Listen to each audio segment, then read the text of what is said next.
ሰላም ጤና ይስጥልኝ የተከበራችሁ ተመልካቾቻችን እንደምን አላችሁ ይህ የቀድሞው የኢትዮጵያ ሰራዊት የቴሌቪዥን ፕሮግራም ነው የቀድሞው የኢትዮጵያ ሰራዊት የቴሌቪዥን ፕሮግራም ትውልድ እውነቱን ይወርሳል የተዳፈነው ሀቅም ይገለጣል በሚል መሪ ቃል ሙሉ ለሙሉ ትኩረቱን በቀድሞው የኢትዮጵያ ሰራዊት ህይወት ዙሪያ አድርጎ የሚሰራ የቴሌቪዥን ፕሮግራም ነው ዘውትር እሁድ ረፋድ ከ4 ሰዓት እስከ 5 ሰዓት ድረስ በባላገሩ ቴሌቪዥን ወደ እናንተ የሚቀርብ መሰናዶ ነው ማሳለፍነው ሳምንት እንግዲህ የወራሃ የካቲትን በማስመልከት በኢትዮጵያ ታሪክ ውስጥ የካቲት ሲታላቅ የድል በዓላቶች ሁለት የድል በዓላቶችን የሚያስተናግድ ወር ነው ብለን የታላቁን የአድዋን ድል በዓል እንዲሁም ደግሞ የኢትዮ ሶማሌ ጦርነት ከ1969 እስከ 1970 የካቲት 26 ድረስ ተደርጎ ካራማራ ተራራ ላይ በተገኘው ድል አማካኝነት የካራማራን የድል በዓልን በማስመልከት ሁለቱን አንድ ላይ በማያያዝ በወቅቱ የነበረውን የኢትዮ ሶማሌ ጦርነት እንዲሁም ደግሞ በምርኮኞች ልውውጥ ላይ የነበረውን አጠቃላይ እስከ 1981 የምርኮኞች ልውውጥ ድረስ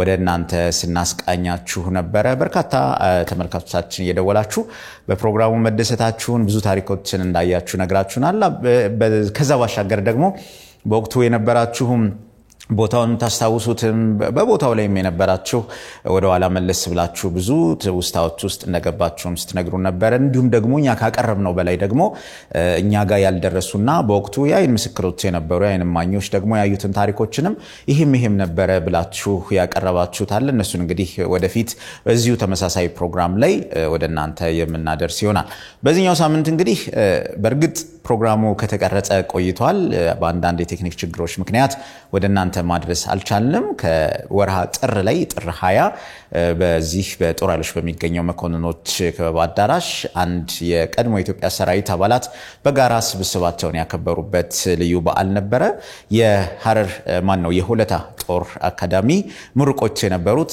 42ኛ እጩ መኮንን ኮርስ አባላቶች 42ኛ አመታቸውን በአጋጣሚ ቁጥሮቹ ተመሳስለው ተገጣጥሟልና 42ኛ ኮርሶች 42ኛ አመታቸውን ያከበሩበት አንድ ዝግጅት ነበረ በዚህ ዝግጅት ላይ እንግዲህ በወቅቱ ከነበሩት በጣም በርካታ ምሩቃን እጩ መኮንኖች ውስጥ በህይወት የቀሩት በጣም ትንሾች ናቸው እዚህም ያሉ በውጭም ዓለም በተለያየ ቦታ ተሰበጣጥረው የሚኖሩም አሉ እንግዲህ ከ1983 በኋላ ከሰራዊቱ መበተን በኋላ ጣፈንታቸው መሰደድ የሆነ ተሰደዋል እዚሁም ሀገር ውስጥ እንግዲህ በተለያየ ችግር ውስጥ ሆነው ራሳቸውን አሸንፈው በተለይ ደግሞ በወቅቱ ይሰጥ የነበረው የሚሊተሪ ሳይንስ ስልጠና የሚሊተሪውን ዓለም ብቻ ሳይሆን ከዛ ውጪ በሲቪሉ ህይወታቸው ውስጥ ያለውንም ነገር በደንብ ቀርጾባቸው እንደነበር የሚያሳዩ በጣም በርካታ ምሳሌዎች ከነዚህ ሰዎች ላይ ማየት ተችሏል ቤተሰቦቻቸው ልጆቻቸው የልጅ ልጆቻቸው በተገኙበት ይህንን በዓል አክብረዋል የዚህ በዓል እንግዲህ መከበር 42ኛ አመትን ታሳቢ ብቻ በማድረግ አይደለም ከዛ ውጪ በተለያዩ ቦታ ያሉ በዚሁ ሰራዊቱ አባላት ውስጥ የነሱ ኮርስ ሜት የነበሩትም ሊሆኑ ይችላሉ እነሱን በመደገፍ በማንሳት ህክምና ያጡትን ህክምና በመስጠት የተቸገሩትን በመርዳት ስራ በማፈላለግ በማስያዝ ይሄንን ታላቅ ተግባር ሲፈጽሙ ነው የከረሙትና ከዚህም በኋላ እንግዲህ በየአመቱ በሚያከብሩበት ጊዜ ብዙ ልምዶችን የሚለዋወጡበት ብዙ ነገሮችን የሚያስተካክሉበት እንደሆነ ነው የተገለጸው ከዚህ ከ42ኛ ኮርስ ሜቶች ወይም ደግሞ ሁለት አገነ ጦር አካዳሚ 42ኛ እጩ መኮንኖች 42ኛ አመት ታሪክ ባሻገር የሚያሳየው እንግዲህ እነዚህ የሰራዊቱ አባላቶች ከ1983 በኋላ እንደተባለው በዓለም ታሪክ ታይቶ በማይታወቅ ሁኔታ ያ ሰራዊት ለሀገር የደማ ለሀገር የቆሰለ የእድሜውን 3/4ኛ በቀበሮ ጉርጓድ ውስጥ በምሽግ ውስጥ ያሳለፈ የወለዳቸው ልጆች ማየት ያልቻለ ከቤተሰቡ ጋር ጥሩ ህይወት ያላሳለፈ እንደማንኛውም ኢትዮጵያዊ ይሄ ሶሻል ላይፍን በደንብ ማየት ያልቻለ ያ ሰራዊት ምንም ነገር እንዳላበረከተ ለሀገር እንዳልሰራ እንዲሁም እንደ ጠላት ተፈርጆና ታይቶ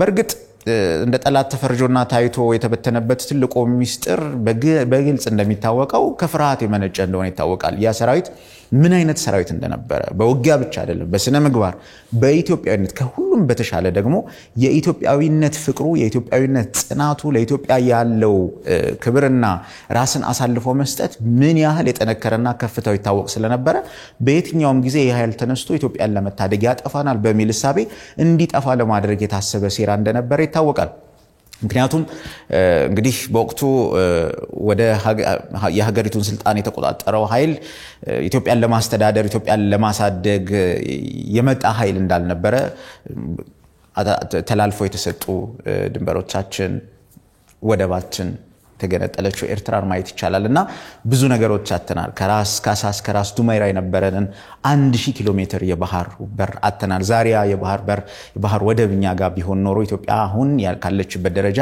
ምን ያህል ልትመነጠቅ እንደምትችል ማሰብ ቀላል ነውና ይሄንን ሁሉ አላስደፍር ያሉ ታሪክ አናበላሽም ያሉ ራሳቸውን እስከ ማጥፋት ድረስ አሁን በምዕራፍ 4 መሰናዷችን ተመልሰን ስንመጣ ይሄንን ፕሮግራም ወደ እናንተ እናደርሳለን ቀይ ባህር አሰብ ላይ አስመራ ላይ የተለያዩ ቦታዎች ላይ የኢትዮጵያ መደፈራ ላይም ከዚህ በኋላ እጣፈንታችን መበተን ከሆነ አይኔ ያየ ኢትዮጵያ ስትደፈር ኢትዮጵያ በወንበዴ እጅ ስትገባ ላይም ብለው ራሳቸው ላይ እርምጃ እስከመውሰድ የደረሱ እጅግ በጣም ብዙ ጀግና ጀነራሎች ብዙ መኮንኖች ብዙ ወታደሮች ነበሩንና የነሱንም ታሪክ እናውሳለን በህይወት የሌሉት ቤተሰቦቻቸው አሉ ልጆቻቸው በእነሱ ታሪክ መኩራት አለባቸው ቤተሰቦቻቸው በእነሱ ታሪክ መኩራት አለባቸው ዞሮ የጀግና ቤተሰብ ጀግና ነውና እነሱንም ወደዚህ ያመጣን ምናወራበት ምናቀርብበት ታሪካቸውን ምናውሳበትን ፕሮግራም እናመጣለና እነዚህም ሰዎች እንግዲህ በአካል ከ30 ዓመት በኋላ ዛሬም በገጻቸው ላይ የሚታየው በፊታቸው ላይ የሚታየው ከአንደበታቸው የሚወጣው ከልባቸው የሚያወጡት ቃል በሙሉ ከኢትዮጵያ ጋር የተቆራኘ ቂም የማይዙ ወታደሮች ነበሩ ቂም የማይዙ የተገፉ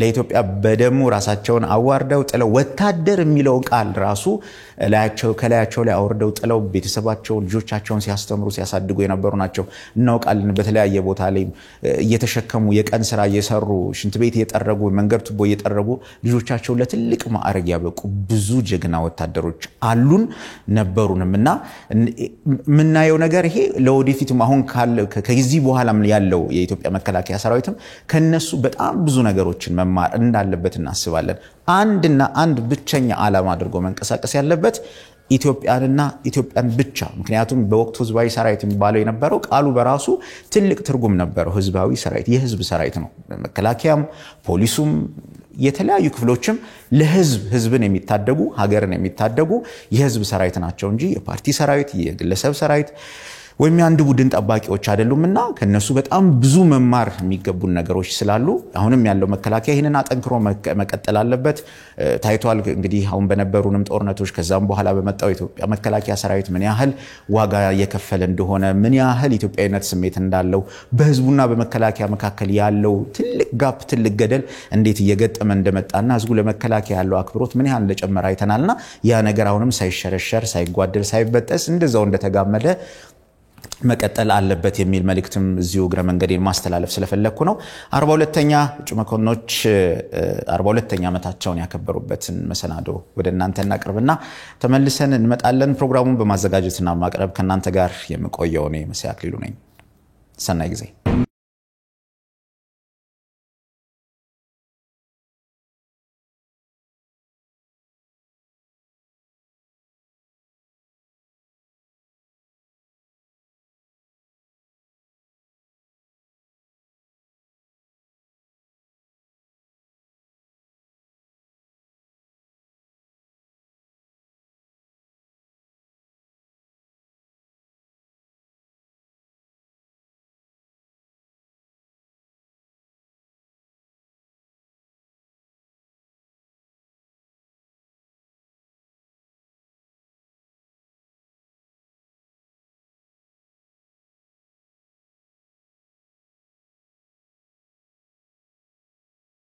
እንኳን በደህና መጣችሁ እንወዳችኋለን እና ከብራችኋለን በቀጥታ ወደ ፕሮግራሙ እንድንገባ ይፈቀድልኝ በዛሬው ዕለት የሚኖረንን የ42ኛ ጊዜ ምሩቅ መኮንኖች 42ኛ ዓመት በዓል በሚመለከት የዕለቱን ፕሮግራማችንን እንግዲህ እንድናስተዋውቅ ነው ተመድቤያለሁና አብረን እንሰራለን ያለውን ጊዜ እንነጋገራለን በዚህ መሰረት ከእንግዶቻችን ሲጀምር ሜጀር ጀነራል መርዳሳ ሌሊሳ ሜጀር ጀነራል ካሳይ ጨመዳ ብርጋዴር ጀነራል ዋሲሁን ንጋቱ ከዚሁም ከመከላከያ ከኢፊድሪ መከላከያ እንዲገኙልን ጥሪ ባደረግነው መሰረት መቶ አለቃ ተገኝተዋል የ21ኛ ክፍለ ጦር ተወካይ ተገኝተዋል የ41ኛ ኮርስ እንግዲህ ድሮ አሁን አጎራባች ክልል ነው የሚባለው እኛ ደግሞ አጎራባች ኮርስ ነው የምንለውና የ41ኛ ኮርስ ተወካዮች ሁለት አባላት ተገኝተዋል ከ40ኛ ኮርስ ተወካዮችም ተገኝተዋል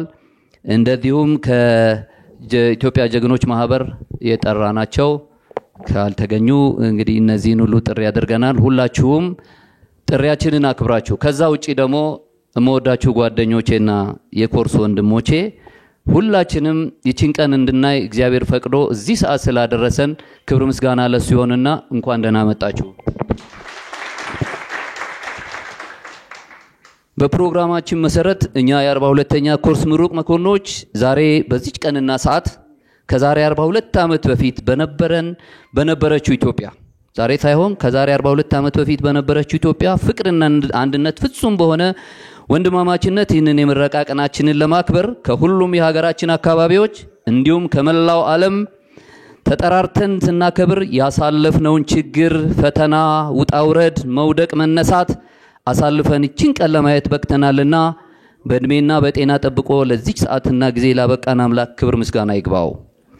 ውድ ወንድሞቼ የኮርስ ጓደኞቼ በዚህ ሰዓት በቁጥር እጅግ በርካታ ሆነን ሁላችንም በጥቁር ጸጉርና በአማርና ቦምቦሊኖ በመሰለ ፊት ያንን የዛሬ 42 ዓመት እንዳከበርን ሁላችሁም ታስታውሳላችሁ። ያም ሆኖ የሰው ልጅ የኑሮ ጣውረድ ነውና በአንድ ቤተሰብ በአንድ ገበታ በአንድ ማደሪያ ቤት ወንድማማች ሆነን አሳልፈን ዛሬ በህይወት ያለነው ከጥቋቁር ጸጉር በነጭ ከመልካም ገጽታ የሐረር ወጣቶች እንደዛ ሲረባረቡ እንዳልነበረ ዛሬ በተሸበሸበ ፊት ሆነን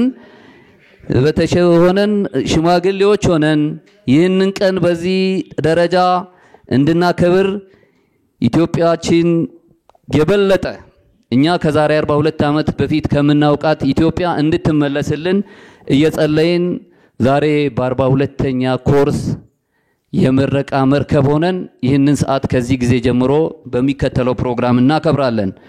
በወታደራዊ አቆጣጠር ከ12 እስከ 13:00 ጥሪ የተደረገላቸው እንግዶች ውድ ጀነራል መኮንኖቻችን ተገኝተዋል።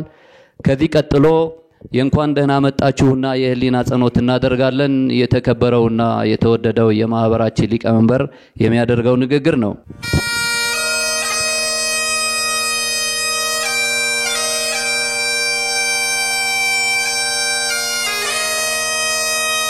አመሰግናለሁ። ቁጭ በሉ። በቀጥታ ፕሮግራማችንን ስንጀምር የማህበራችን የታህሳስ 21 ሐረር 42 ማህበር ፕሬዝዳንት ንጉሴ አንዴ መጥቶ የመክፈቻ ንግግር እንዲያደርግልን እንጠይቃለን።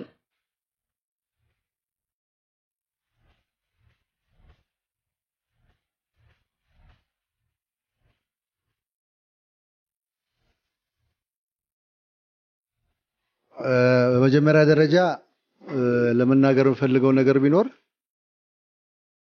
ከነዛ ሁሉ ቁጥር መሃል እኛን አትርፎ ለዚህ ላደረሰን ለጌታችን ለመድኃኒታችን ኢየሱስ ክርስቶስ ምስጋና ይገባዋል።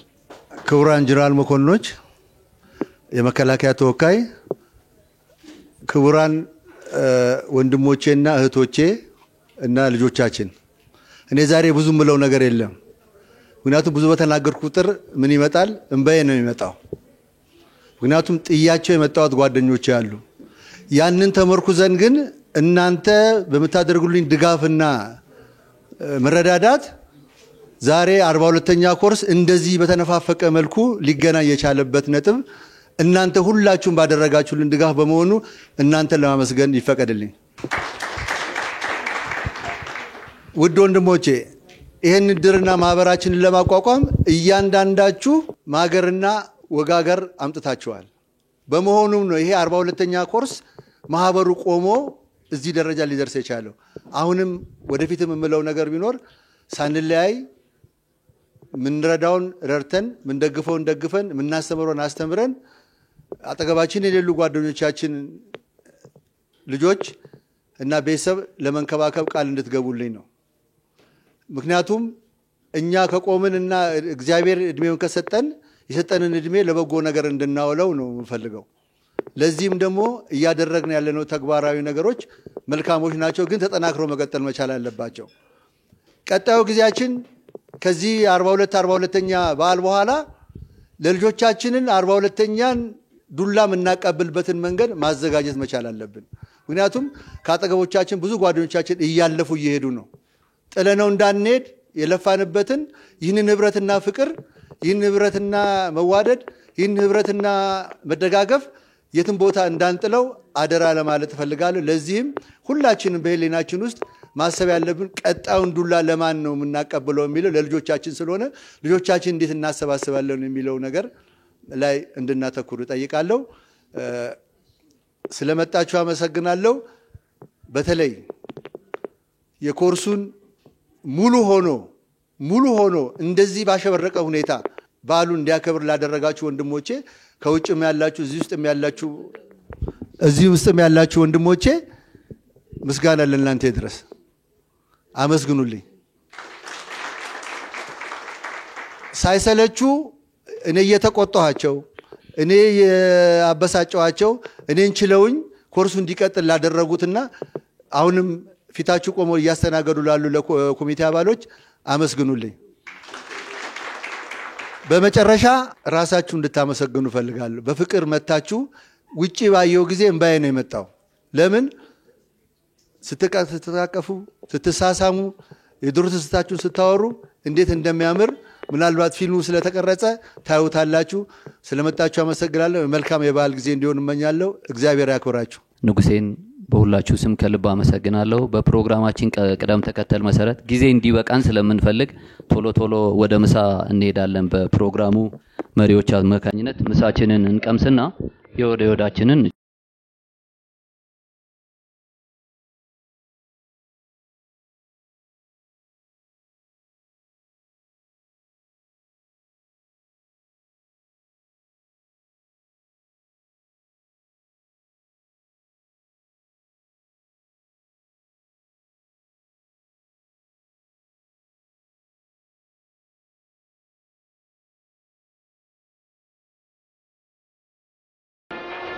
ግዛው ደስታ ከደብረ ሲና፣ ብርሃኑ አለሙ ከቨርጂኒያ አሜሪካ እንኳን አደረሳችሁ ወንድሞቻችን ብለው አስተላልፈዋል። በተጨማሪ ከእንግሊዝ አምሮ አዘነ አለ። ሌሎቹም ይቀጥላሉ። በመሃል እንትን እናደርጋለን። በፕሮግራማችን መሰረት ያው ጭውቶችም ምኖችም ስላሉ አሁን ሁላችሁም ወደ ፈተና ልትገቡ ነውና ተዘጋጁ። ቆሬ ሻምበል ያላችሁ በሙሉ ተነሱ ቶሎ። ቆሬ ሁለት ሰው በጣም ያሳዝናል። ቆሬ ሻምበል። እሺ ቁጥርና ስማቸውን ቁጥሩን ብቻ ያዝልኝ ንጉሴ። ፍጥነት ያስፈልጋል። ፒተር በድሮ መሰረት ቆሬ ቦክስ ሊሆን ይችላል፣ ገመድ ጉተታ ሊሆን ይችላል፣ ልዩ ነገር ሊሆን ስለሚችል ራሳችሁን አዘጋጁ። ቁጥሩን እንወቀው መጀመሪያ። ካራማራ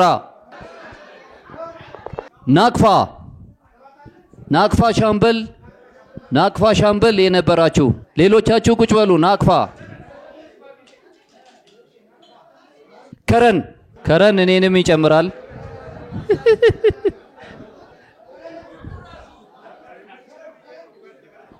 እሺ ፊልቱ ሻምበል ፊልቱ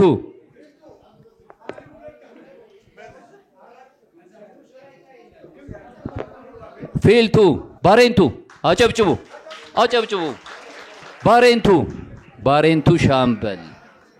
ባሬንቱ ሻምበል ቀጥሎ ምንድነው የምናደርገው? መኮንኖች 10 ጥያቄዎች ተዘጋጅተዋል። እንግዲህ ምንም ወደ ፈተና አታግባን ብለን ብንጸልይም በፈተና አልፈን እዚህ ደርሰናልና 10 የማዝናናትም የማሰብም ጥያቄዎች አሉ። ስለዚህ አሁን አንድ ሰው ነው ከቆሬ አንድ ሰው እጁ ያውጣ፣ እዚህ ጋር ይምጣ። ወዳደራለሁ ሚል ብዙ አንበሳ ጀማል ከመሆን ከካራማራ አንድ ሰው አንድ መኮንን ከካራማራ ኃይለኛ ፉክክር ነው ጎበዝ። ከናቅፋ ሻምበል ዘላለም ብርሃኑ ከከረን እኔን አይጨምርም። ከከረን ሻምበል ኃይለ ሚካኤል ሊንቃ ከፊልቱ ሻምበል ከባሬንቱ ሻምበል። ፕሮግራማችን የኮፊ ሴሬሞኒ ነው። ከኮፊ ሴሬሞኒው በፊት ግን እንደዚሁ አንዳንድ ነገሮችን እየተዋዛን እንድንጠብቅ ነው። ለነዚህ 6 ምን ልባ አብዮታዊ መኮንን ሳይሆን ምንድነው የሚባለው? መኮንኖች ልበል። በቃ ለነዚህ መኮንኖች መጀመሪያ አጨብጭቡላቸው። ጥያቄ 1 ቆሬ በሐረር ዙሪያ ልምምድ ያደረግንባቸውን ቦታዎች ቢያንስ 3ቱን ጥራ። 1 2 3 ፋዲስ ድንበሉ አልቋል ሰዓቱ። እሺ በሐረር ዙሪያ ልምምድ ያደረግንባቸውን ቦታዎች የሚጠራ 3 ከ3 ነው። በዛብህ ፍጥነት ሐኪም ጋራ አማሬሳ ዝም በሉ። ቁርሶ ይበቃል። ልክ ነው። ሐኪም ጋራ፣ አቡበከር፣ ጊዮርጊስ፣ ፈዲስ፣ አረዌ፣ እረር ሸለቆ፣ ኤሶስ፣ አማሬሳ፣ ቢሲዲሞ እነዚህ ሁሉ ልምምድ ያደረግንባቸው ነው አይደለ? አጨብጭቡለት። ግድ የለም ባይመልስም። ተራ ቁጥር 2 ካራማራ ማን ነው? ኃይሉ። የካዴት ሻለቃ አዛዥ ማን ናቸው? የምን ይደገመልኝ ጥያቄው። ካዴት በነበርንበት ጊዜ ሻለቃ አዛዥ አሉን። የካዴቱ ሻለቃ አዛዥ ማን ናቸው? ዝም በሉ። ሻለቃ ሰለሞን አራዶም። ትክክል። የካዴት ሻለቃ አዛዥ ታስታውሱ እንደሆነ ሻለቃ ሰለሞን አራዶም በጣም ስማርት ኦፊሰር፣ በቅርቡ ከዚህ ዓለም በሞት ተለይተው ከአሜሪካ ቀብራቸው በዮሴፍ የተከናወነ ነው። ሻለቃ ሰለሞን አራዶም ናቸው። ካራማራ። እሺ ጥያቄ ነጥብ 3 ከሐረር ጦር ትምህርት ቤት ሜዳ ሰልፍ ሜዳው በታች ያለው ሰልፍ ሜዳው አለ። ከሰልፍ ሜዳው በታች ሌላ ሜዳ አለ። ይሄ ሜዳ ምንድን ነው የሚባለው? ታውቃላችሁ ሁላችሁም። ከሰልፍ ሜዳው በታች ሌላ ሜዳ አለ። ምንድን ነው ያ ሜዳ የሚባለው? ረስቼዋለሁ። እሺ በዛብህ አይደለም። ገና ሜዳ። አጨብጭቡለት። ገና ሜዳ ነው የሚባለው። እሺ የሚቀጥለው ጥያቄ የትምህርት ቤታችንን 6ቱንም ሻምበሎች በቅደም ተከተል ጥራ። ከአንድ ጀምረ። በቅድመ ተከተል አንደኛ ከራስ ሻምበል፣ ሁለተኛ ናቅፋ፣ ሶስተኛ ባሬንቱ፣ አራተኛ ፊልቱ፣ አምስተኛ ቆሬ፣ ስድስተኛ ካራማራ። አልተመለሰም። ስለዚህ በቅደም ተከተል ከአንደኛው ጀምሮ የሚመለስ ኮሎኔል እሸቱ። እሺ ኮሎኔል እሸቱ እጅ አውጥቷል። እሺ ቆሬ፣ ካራማራ፣ ናቅፋ፣ ከረን፣ ፊልቶ። አጨብጭቡለት። በትክክል ተመልሷል። እሺ የሚቀጥለውን ጥያቄ ለሻለቃ አንጋሳ ነው መሰለኝ። ሻለቃ አንጋሳ ላንተ ባይመደብ ይሄ ጥያቄ ደስ ይለኝ ነበር፣ ግን ምን ማድረግ አልችልም። ከገና ሜዳ ወይም ታችኛው ሜዳ እሱ እዛ ነበርኩ ሌላ ስም ብሎታል። እንግዲህ ከገና ሜዳ መሀል ላይ ቆመህ ፊትህን ወደ ምዕራብ አቅጣጫ አድርገህ በቀኝ እጅህ በስተሰሜን በኩል ፊት ለፊት የሚታይ አንድ ታዋቂ ነጥብ አለ ከትምህርት ቤቱ አጥር ጠርዝ ላይ። ያ ነገር ምን ይሆን? ቦቴ። በትክክል ተመልሷል። ሁላችሁም ታስታውሳላችሁ።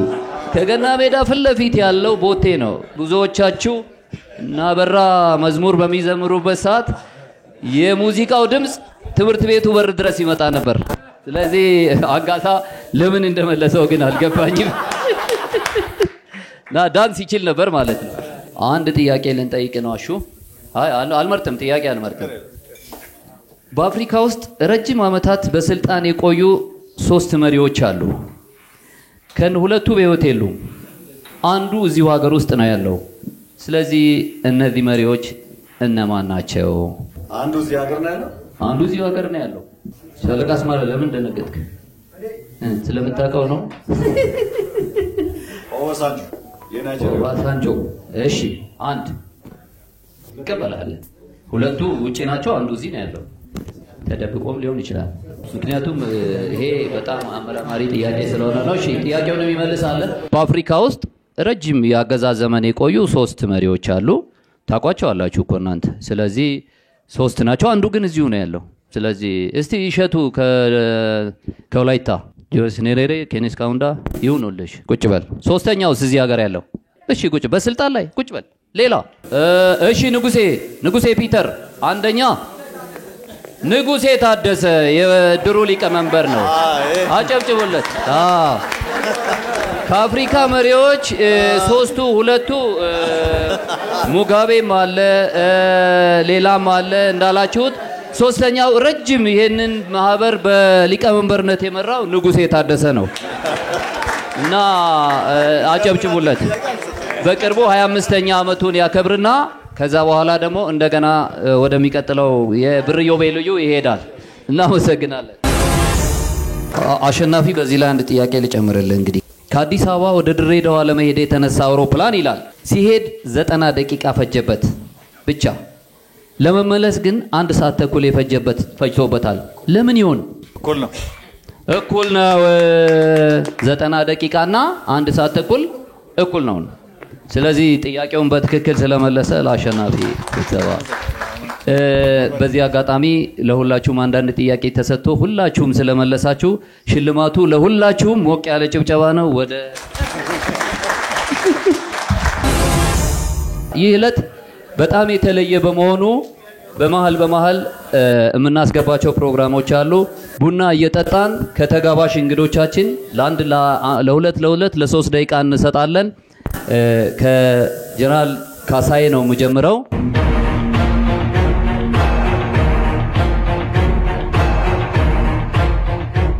በመጀመሪያ ኮርሳችሁም ቁጥር 42 ነው። እናንተም ከረጅም ውጣ ውረድ በኋላ 42ኛ ዓመታችሁን ስላከበራችሁ እንኳን ደስ ያላችሁ እላለሁ። መቼም በሐሳብ ወደ ኋላ የቆመበት ቦታ ላይ ብቻ ሆኖ ሳይሆን ትናንትን ወደ ኋላ ማየት አለበት፣ ግዴታ ነው። ትናንትና ቅድም ወንድሜ ተናግሮታል። ወጣቶች ነበራችሁ፣ ጸጉራችሁ ጥቁር ነበረ፣ ማንም አልተመለጠም። ብዙ ነበራችሁ፣ ብዙ ቦታ ጦርነት ባለው መልክዓ ምድር በተለያየ ቦታ ተሰልፋችኋል፣ መስዋዕትነትም ከፍላችኋል። ዛሬ ጥቂት መሆናችሁን አትመልከቱ። ለእናት ሀገር የተከፈለ ነው ዋጋ። እናንተ በረሃ ተንከራታችሁ ወንድሞቻችሁን እዛ መስዋዕትነት ከፍሎ እናንተም ቆስላችሁ ደምታችሁ ያቆያችኋት ሀገር ነው። ይህንን ህሊና ያለው ሰው፣ ታሪክን የሚፈልግ ሰው ዛሬ ባያውቀው ነገ ያውቀዋል። አትቆጩ። የከፈላችሁት ዋጋ ሁሉ ለእናት ሀገራችሁ ነው። ምን ተከፍሏችሁ ነው? የትኛው ደሞዝ ነው? የትኛው ቅርስ ነው? የትኛው መኖሪያ ቤት ተሰጥቷችሁ ነው? የትኛው ርስት ኖሯችሁ ነው? ምንም። ግን ወደ ኋላ ስንመለከተው ዛሬ ያለንበትን ቦታ ስናየው ደግሞ ትናንት እኛን የጎዱ መስሏቸው እኛን አይደለም ኢትዮጵያን ነው የጎዱት። ይሄ ሰራዊት ባለበት ቁመና ቢኖር ኖሮ ዛሬ የኢትዮጵያ ሰራዊትና ሁሉም ነገር ምን አይነት መልክ እንደሚይዝ እያንዳንዳችን እናውቀዋለን። እና አትቆጩ ለሆነው ነገር። እግዚአብሔር እናንተን አትርፏችሁ እነዛ ሌባ ቀጣፊዎች፣ አገር ሻጮች ተዋርደው ተበታትነው ነገ ደግሞ የሚጠብቃቸው ፍርድ ለማየት ይህንን እድል በማግኘታችሁ እግዚአብሔርን አመስግኑት። በዚች ምድር ላይ ብዙ ጊዜ አንኖርም፣ ትንሽ ጊዜ ነው። ታሪክ ሰርተን ከእግዚአብሔር ጋር ታርቀን ለሀገራችን ጸልየን ማለፍን የመሰለ ክብር ያለው ነገር የለም። በእውነቱ ወንድሞቻችን በዛን ጊዜ ለኢትዮጵያ በበረሃው መስዋዕትነት የከፈሉት እነሱ ሰማዕትነት ነው ያገኙት።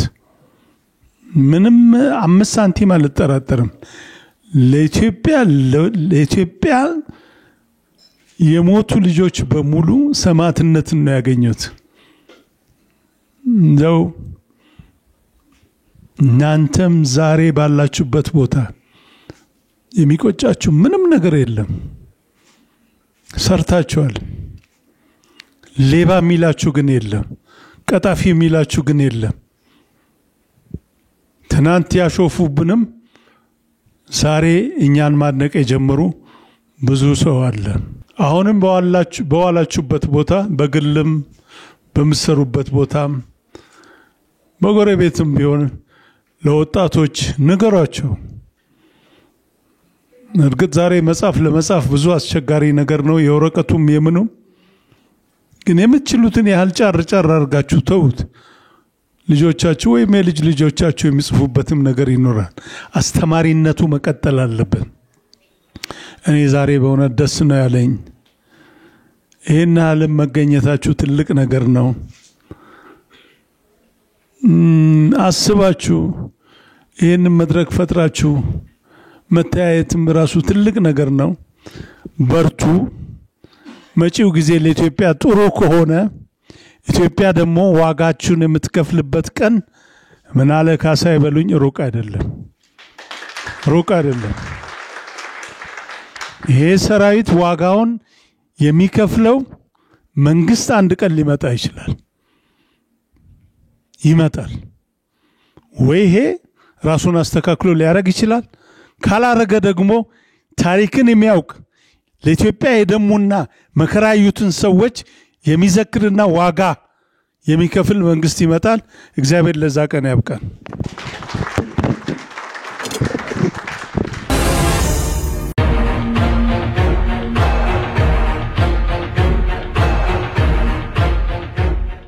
እናመሰግናለን ጀነራል ካታይ ጨመዳን ከልብ የምንወዳቸውና የምናከብራቸው ባይ ምስጋና እናቀርባለን። ሻምበል አክሊሉ ሁላችንም የምንወደው የምንናፍቀው በኢትዮጵያ ጦር ኃይሎች ፕሮግራም ድምጹን ያጅጎደጎደ የምንሰማው አክሊሉ ምን እንደሚል ይሄ ኮርስ ገርሞታል በጣምና እኔን ይጨቀጭቀኛል። በጣም ነው የምትገርሙት ይላል። ስለዚህ አክሊሉ እስቲ አንድ ጊዜናና እንደው ምን ጠይቀህን ተመልት ልትጠየቅ ነው። ለክ ሬዲዮውን እንደምታዳምጡት ቀድሞ በነበረው ጊዜ ይህ የጦር ኃይሎች ራዲዮ ፕሮግራም ነው ብለን ነበር ምን ጀምረው።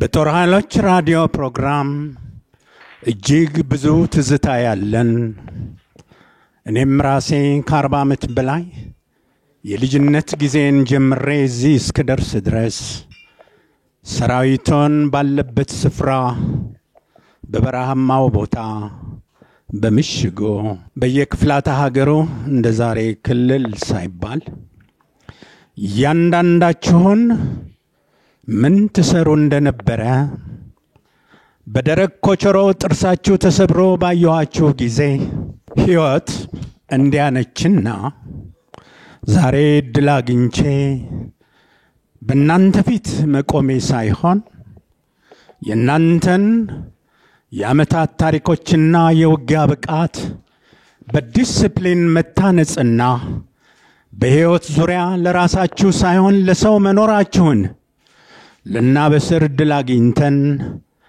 በባላገሩ ቴሌቪዥን ይህ የቀድሞው ሰራዊት የቴሌቪዥን ፕሮግራም ነው ብለን ስራችንን መስራት ስንጀምር ለናንተ እኛን መጥራት እድል ያገኘንበት ነውና እናንተን ዛሬ ከፊቴ አርጌ ይሄንን እድል በጀነራሎቼ ፊት መናገር በመቻሌ እኔና መሳይ ታላቅ ኩራት ተሰምቶናልና እናንተንም እንኳን ደስ ያላችሁ እላለሁ። እናንተ ውድ ወንድሞቼ እናንተ አለቆቼ ዛሬ ክፉዎች በጠነሰሱባችሁ ሴራና በ83 ዓመተ ምህረት ከምድር ገጽ እንድንጠፋ ውሳኔ በወሰኑን ጊዜ በእያንዳንዳችሁ ኪስ ውስጥ የነበረውን ገንዘብ ብጠይቃችሁ ምን ነበር እንደምትሉ ይቀልዳሉ እንደምትሉ አምናለሁ። እኔ በዛን ጊዜ የነበረኝ ብር 2 ብር ከ30 ሳንቲም ነበረ። የምኖረው መኮንኖች ቤት ነው። የምሰራው በኢትዮጵያ ቴሌቪዥን ዜና ጭምር ነው። ሳስተጋባ የኖርኩት ለጦር ኃይሎች ራዲዮ ፕሮግራም ነው። ዛሬ እናንተ ያኔው የተባረራችሁ አትታገሉም፣ ትግል አታውቁም፣ ዲስፕሊን የላችሁም፣ የሰላም ጸር ናችሁ፣ ኢትዮጵያ አትፈልጋችሁም ብለዋችሁ ድራሻችሁ እንዲጠፋ ከምድር ገጽ እንድትሰናበቱ ያሰናበቷችሁ የዘመኑ ጌቶቻችን የነበረ እንዳልነበረ ሆነው በተዛነፍ ሱሪ ከገደል ውስጥ በሸክም ሲወጡ አየናቸው። እኛ ግን ተከብረናልንና ይህን ክብራችሁን ጠብቃችሁ እንቁ መሆናችሁን ለማሳየት ለትውልዱ እድሉን በማግኘታችሁ እንኳን ደስ ያላችሁ እላለሁ። አሁንም የጦር ኃይሎቹ ፕሮግራም ማንም ሊያስቆመው በማይችል ሁኔታ በእናንተ አማካይነት በሚተላለፈው ዝግጅት ሁሉ አስተያየታችሁ ሳይለየን እዚህ ደርሰናልና ኑሩልን፣ ሰላማችሁ ይጠበቅልን። ይህን ዝግጅታችሁን ዓለም አቀፋዊ እናድርገዋለን። እጅግ ደስ ብሎናልና በድጋሚ እንኳን ደስ ያላችሁ። ለጋዜጠኛው አክሊሉ ለጥንታዊው ጋዜጠኛ አክሊሉ ከልብ እናመሰግናለን። እጅግ የሚመስጥ መልእክት ነው ያስተላለፈልን። አሁንም ድጋሚ አጨብጭቡለት በእውነት ከልብ። እሺ ወደሚቀጥለው ፕሮግራማችን ነው ምን ሄደው ያው ዝግጅቶች አሉን። እንዴት ነው በዓሉ? ጥሩ ነው? ደስ ይላል? እስቲ ምንድነው ወይ በጭብጨባ ወይ በጣም ጥሩ። እሺ ውድ ጓደኞቼ መኮንኖች፣ ጀነራል መኮንኖቻችንን የቀጠልነውን አንድ አስተያየት እንዲሰጡ እንቀጥላለን። ስለዚህ ኮርስ በተለይ ጀነራል ውበቱ የ21ኛ እና የ2 ክፍለ ጦር በነበሩ ጊዜ ሻለቃ በራ እየነገረኝ ነው። እኔ በአጋጣሚ እዛ ስላልነበርኩ ብሔራዊ ውትድርና ስለነበርኩ ብዙዎቻቸው ጓደኞቻችን የእሳቸው ልጆች ናቸውና የጀነራል ውበቱን መልእክት ሰምተን ወደሚቀጥለው እንሄዳለን። ፕሮግራማችን ሰፊ ነው። ይሄ ጊዜ በዘመናችን ያገኘነው አንድ ቀን ነውና ብዙ እንጫወታለን፣ ብዙ ትዝታዎች አሉ። ወደ ተወዳጁ አዛዣችን ጀነራል ውበቱ እዚች ጋር መጥተው የሚሉንን ይሉናል፣ እንቀበላለን።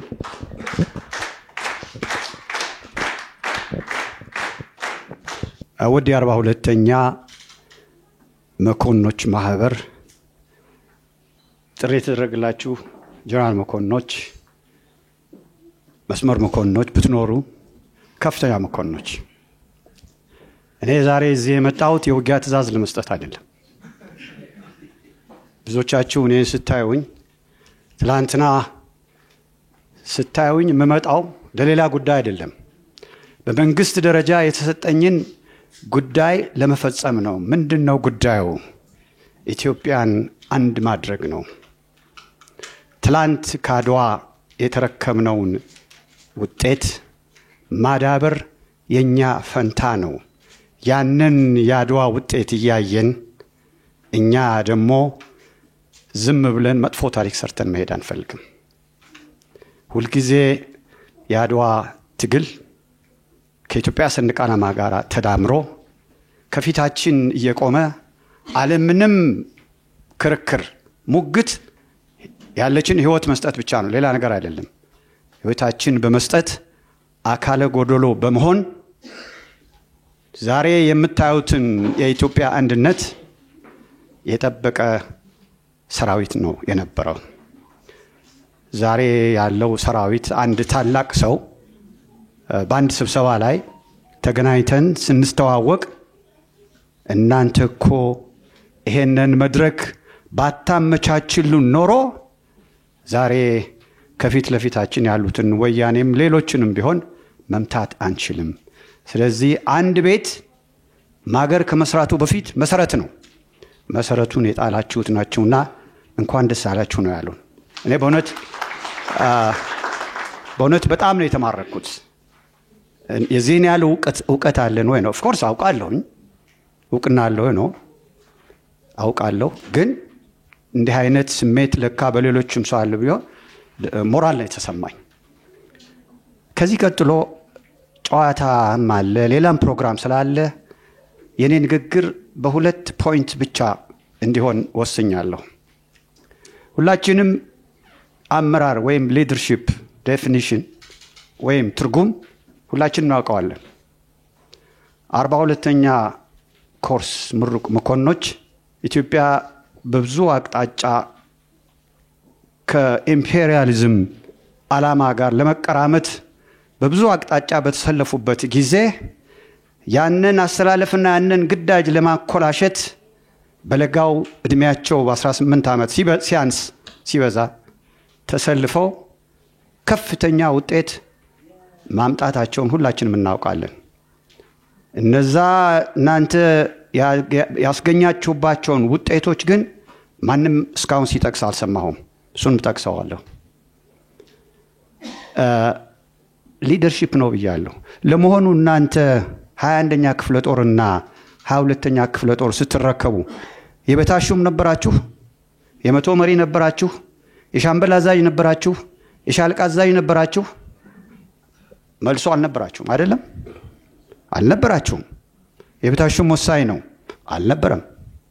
የበታሹም መኮንን ሆናችሁ እስከ ብርጌድ አዛዥ ድረስ በሂደት ስትሰሩ ከኔ የተሻለ ምስክር ሊሰጥ የሚችል ሰው የለም። ጠላቶቻችንን ልበል ብቻ በወቅቱ የነበረው ነው። ማን ነው ናቅፋ ግንባር ላይ ገትሮ ያዘው? 21ኛ እና 2ኛ ክፍለ ጦር አይደለም እንዴ? ከዛም አልፎ 19ኛ ተራራ ክፍለ ጦር አይደለም እንዴ? መንግስት የሚኩራራው በእነዚህ ክፍለ ጦሮች ነበር። በቅርቡ ማለት ነው እንጂ ወደ ኋላ ስንሄድ ብዙ ስራ የሰሩ ክፍለ ጦሮች ነበሩ።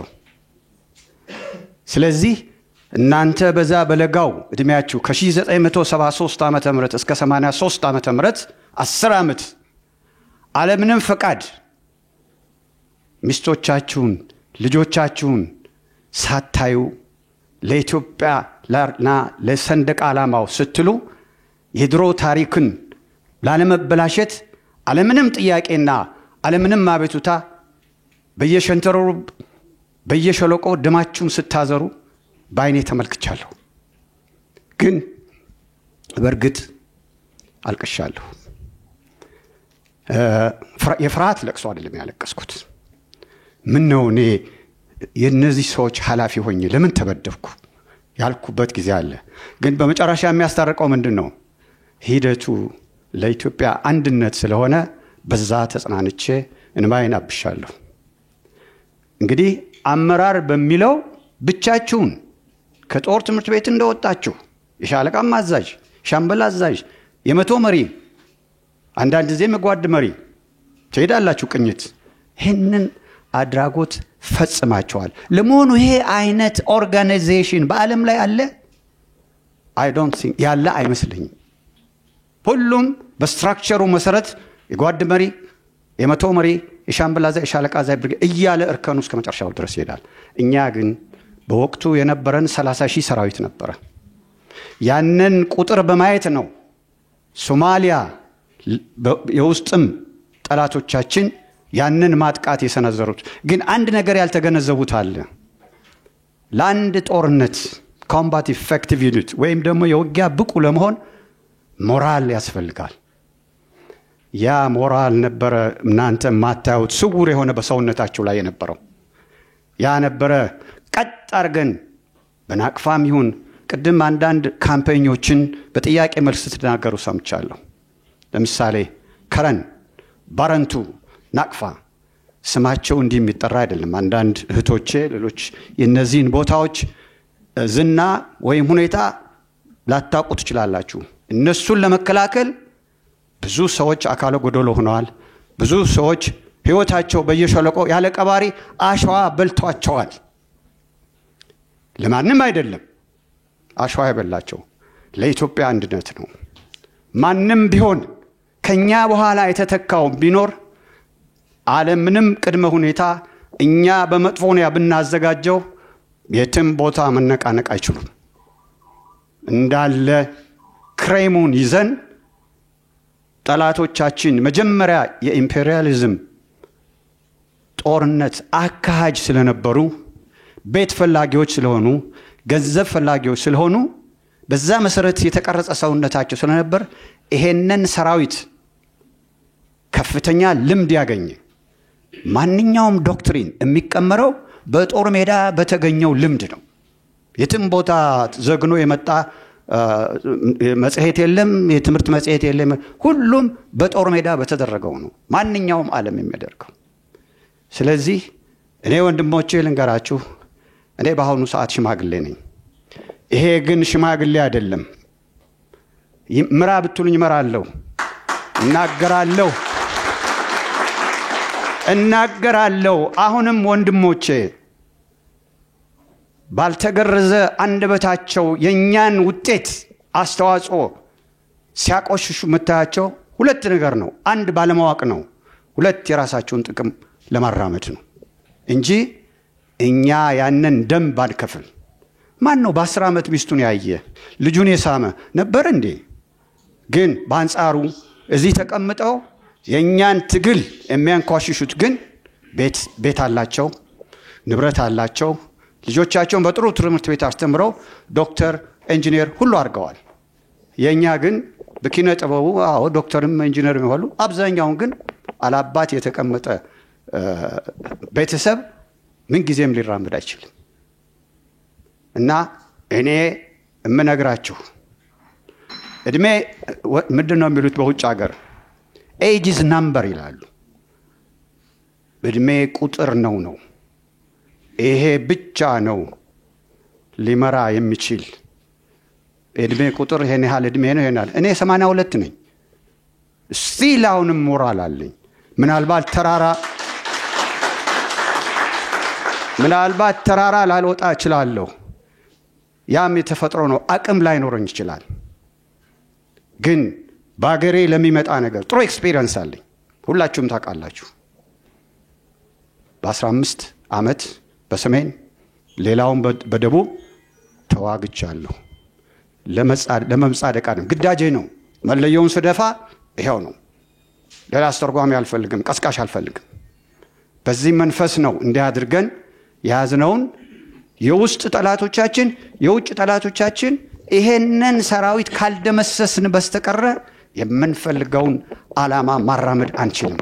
ስለዚህ ወያኔ በትነው እንደፈለክ አድርገው ስራ አትስጠው አታክመው ብዙ መብታችን ነው የከለከሉ። ግን ይሄንን ቁጥር አታስገቡት። ከዚህ ሌላ ምን ሊናገሩ ይችላሉ? ለመሰራ እኮ የላቸውም። እኛ ግን በአካል ያሳየን ሰዎች ደም ቀላል አይደለም፣ ነፍስ ሲጠፋ ቀላል አይደለም። ሁለቱንም አጣምረን በተግባር ያሳየን ሰዎች ነን። አሁንም ቢሆን የኢትዮጵያ ጠላት ዝም ቢሉ የተኙ እንዳይመስላችሁ። ግማሽ የዕለት እንጀራችሁን ግማሹን ደግሞ ለኢትዮጵያ አውሉት። ብዙ ነገር ሊመጣ ይችላል። የኢትዮጵያ ታሪክ የጦርነት ታሪክ ነው የሚለው አሁንም ይቀጥላል። ለምን? የኢትዮጵያ የጂኦግራፊካል አቀማመጥ በሆርን ኦፍ አፍሪካ ታላላቅ መንግስታቶች አይናቸውን የጣሉበት ነው። እኔ አሁን የዛን ዝርዝር ስትራቴጂ አልናገርም። ስለዚህ ኢትዮጵያ ምን ጊዜም ከጦርነት አባዜ ልትቆም አትችልም። ልጆቻችሁን ንገሯቸው። ወታደር እንዲሆኑ ማለት አይደለም። እንዲህ አይነት ነገር ሲመጣ ደማቸውን ያፈሱ። በ1911 በፈረንጅ አቆጣጠር በቢስማርክ ጀርመኑ በበርሊን ላይ ሲዋዋሉ ምንድነው አፍሪካ must be colonized ነው ያሉት። እንዴት እንደቆጠሩን አይገባኝም።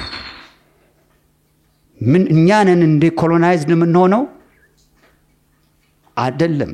ግን ባድዋ ላይ በአፄ ምኒልክና በሰፊው ህዝብ በእቴጌ ጣይቱ በተደረገው ውጊያ ዓለምንም መሳሪያ በወኔ ለባንዲራ ሲሉ ያን ስለሚያስታውሱ ፈሩንና እንደልባቸው አፍሪካን በቅኝ ለመቀራመት ታቅበዋል።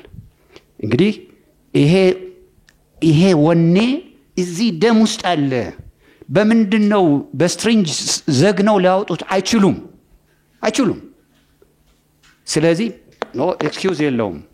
እና እቺን ሀገር አሁንም ቢሆን እኔ ክርስቲያን ነኝ፣ በእድሜ ባለጸጋ ነኝ። ስመለከታት እግዚአብሔር እቺን ሀገር ጥሎ አይጥላትም። ተስፋ እንዳትቆርጡ። ምን እንደሚመጣ አታውቁም። ግን ፖዚቲቭ የሆነ አስተሳሰብ ስላለኝ ጥሩ ነገር ይመጣል ብዬ ነው የማስበው። ስለዚህ ወንድሞቼ ከዚህ ሌላ ብዙ ተናጋሪዎች ስላሉ ምናልባት ትንሽ ደመፍሉ ሆኜ የተናገርኩ መሰለኝ። አዎ ምን ላድርግ?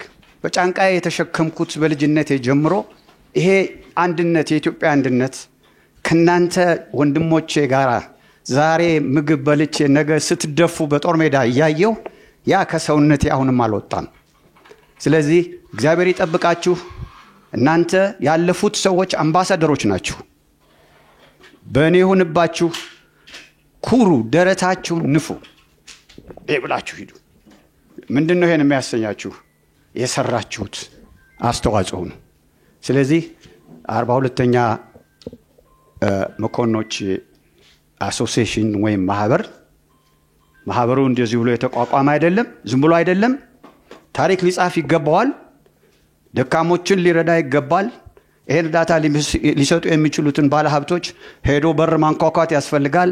አሶሲዬሽኑ እዚህ ባለው ብቻ ተወስኖ የሚቀር አይደለም። ረመድ በሉና ደፈር በሉና እየሄዳችሁ ድርጅታችሁን አጠንክሩ። አመሰግናለሁ። በዘመናችን ኖረን ይሄን እያየን ከመሪዎቻችን ካለቆቻችን ከአባቶቻችን እንዲህ አይነት ነገር እያሳለፍን ነው ያሳለፍነውና በጣም ደስ ይላል። ተጫወቱ። ደሳለኝ ያለው ከአሜሪካ ኦንላይን ሆኖ ወንድሞቼ እንኳን አደረሳችሁ ይላል። ለማህበሩም 10,000 ብር አበርክቷል። ጭብጨባ። ደሳለኝ ከአሜሪካ። መኮንን አስረስ ከኬት ነው? መኮንን አስረስ ከወለጋ እንደዚሁ እንኳን አደረሳችሁ ወንድሞቼ ይላል። በዚሁ እንትን እናደርጋለን። ሌላው እንግዲህ የቡክ ኮፊ ሴሬሞኒውን ከመጀመራችን በፊት ዳቦ እንቆርሳለን። ኬክ ነው ድሮ፣ አሁን ዳቦ ነው የሚባለው። ዳቦ የሚቆረሰው በስነ ስርዓት ነው። ዳቦን የሚቀርሱት 3 ሰዎች ናቸው። ስለዚህ ሁላችሁም ተዘጋጁ። ሲኒየር ካዴት ማን ነው ከዚህ ውስጥ? 13,000 ምናምን ቁጥር ያላችሁ ሲኒየር ካዴት አለ? ተመራቂ ወይም ተሸላሚ? አንደኛ አህመድ ነው፣ ዶክተር ነው፣ ውጪ ነው ያለው ነው የሚባለው። ሁለተኛ ተድላ ከረንሻምበል አስታውሳለሁ፣ ኢሉ ባቡር አካባቢ ሎየር ነው። ሶስተኛ ገብሬ በሪውን አለ።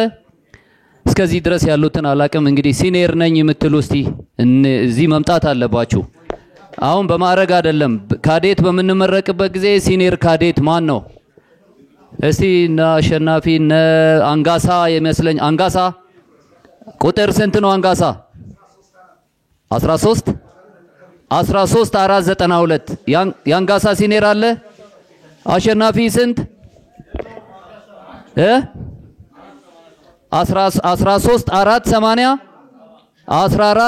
13,487 ቁጥር የሱ ሲኒየር አለ? የለም። በጭብጨባ ወደዚህ እንሸኘው። በምንመረቅበት ጊዜ የልፋት ውጤታችንን ይዘን ነው የተመረቅነው። አሁን ጁኒየር የሆኑ ሰዎች ምክንያት ማብዛት የለብንም። አቅምን አምነን መቀበል ብቻ ነው። አለቃችን እሱ ነው። አንጋሳ 2 ሲኒየር ካዴቶች ወይም ከተመራቂ መኮንኖች 2፣ አሸናፊ አንደኛው ነው፣ ሁለተኛ አንጋሳ ነው። 2 እንደገና ደግሞ አሁን ካሉት መኮንኖች ወደ ጀነራል መኮንን መቼም ወያኔም አይሰጥምና የደረሰ የለም። ኮርኔሎች አሁን እንደማመጥ አሁን ካሉት ሙሉ ኮርኔሎች ኮርኔል የሆነ አንድ ደግሞ ሲኒየር ለማ ማሙዬ ምናምን ምናቃችሁ አላችሁ። እንግዲህ እኛ ሻምበል ላይ ስላለን ምን ማድረግ አንችልም። እሺ ኮርኔል እሸቱ አለ፣ ማሙዬ አለ፣ ለማ አለ። ከሶስታችሁ ሲኒየር ማን ነው? ኮርኔል እሸቱ እንደምታዩት በደንብ ጠገብ ያለ የደሴ ልጅ ነውና ምን እንደሚበላም ባናቅ ይኸው እንግዲህ መልኩ ጠቆር ከማለቱ ውጪ ኮርኔል ብቻ አይደለም ከጀነራልም በላይ የሚገባው ነው። አጨብጭቡለት።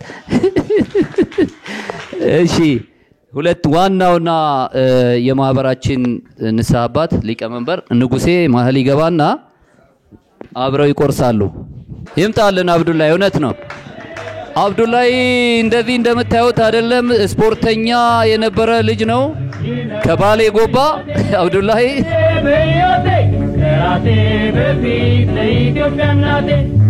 ረጅሙን ጉዞ ስንቱን አውቄ ተነስቻለሁ ስቄን አጥብቄ መብት ነፃነት እስኪሆናቻ ተነስቻለሁ ለድል ዘመቻ ልሙት ልሰዋ